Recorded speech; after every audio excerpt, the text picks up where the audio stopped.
guys, it's Rogaway here, and I'm back with another tutorial. And today we are talking about product photography. And so when we're talking about product photography, what we're talking about is something that is going to be photographed, usually for sale, something that is going to be sold. But the one thing I want to stress about product photography is you don't need a super expensive setup. You don't need a giant studio or anything like that to do product photography. Actually, product photography can be done fairly cheap and inexpensive. The most expensive thing will be your camera and your lens that you decide to shoot it with. But yeah, this is a real basic example, but I wouldn't call that a good setup. But you can see that people can do product photography with very little setup. So you could easily do this in your own home or in your DIY studio that you might have set up or whatever, and it's fairly inexpensive. All right, so product photography, that's what we're talking about. We're talking about the actual photographing of products and things that you might see on advertisements or in magazines or whatever. So there's a huge market for this, and it's kind of fun to do. The tutorial today is going to be very simple, very quick, very easy. But I did want to show you this. One of the neat trends that I've seen in product photography that's kind of happened over time is the ability for websites and just digital media in general to hire somebody like a photographer who would actually take the photos of the product, but not just from one view.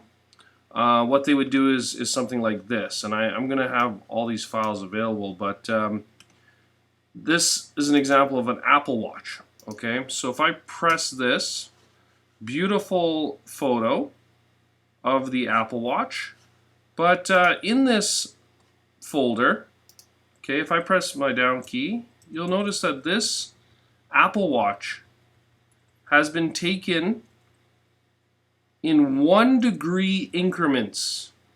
Okay, so there's 360 photos of this Apple Watch. So if I go all the way through this, I'm not going to go through every single one, but you'll notice that it does one complete revolution. So it comes right back to where it started by the end. Okay, so it spins all the way around. There's a couple of advantages of having a product rotated all the way around. The company, in this case Apple, can use any of those photos for whatever advertisement they want. They basically have the product from every single angle, and they can use any of those photos to make an advertisement from or whatever. In order to do this, if we were going to make our own, you could easily put a product on something like it's called a Lazy Susan. I don't know if you guys know what those are, but basically it's a spinning dish, usually used for serving food, but that will work for 360 photography. You want to make sure that the object doesn't move around too much. It should be fairly centered. You're going to want your camera on a tripod so it doesn't move, but basically you just want it to spin in front of you. Now, the photographer of this particular product had it very accurate in 1 degree increments, and obviously done by Apple, so they had a big budget for this type of stuff. This might even be 3D rendered. It might not even be real. But anyways, as you can see, that's interesting, and it gives us a view from all sides. Now, if we wanted to create something like this, like I said, we could easily put a product on something that rotates and just take photos of it. But let's say we did that, and let's say we got all these photos of our product. Well, a former student who was very, um, let's just say his name was Jaden. He was very good with computer programming and coding. He built a rotator. All right, so that'll be in the files as well, but it's called Jaden Rotator. So inside that folder, we have a file called index. You're going to need all these other folders as well, so make sure you copy everything.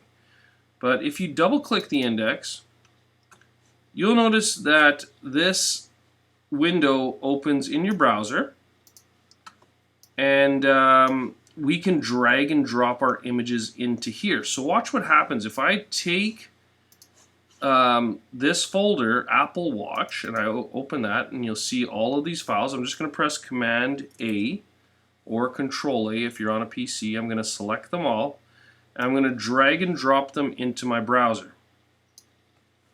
And what this is going to do is it's going to look for a sequence. It's going to look for the images in order to come into the browser in this case.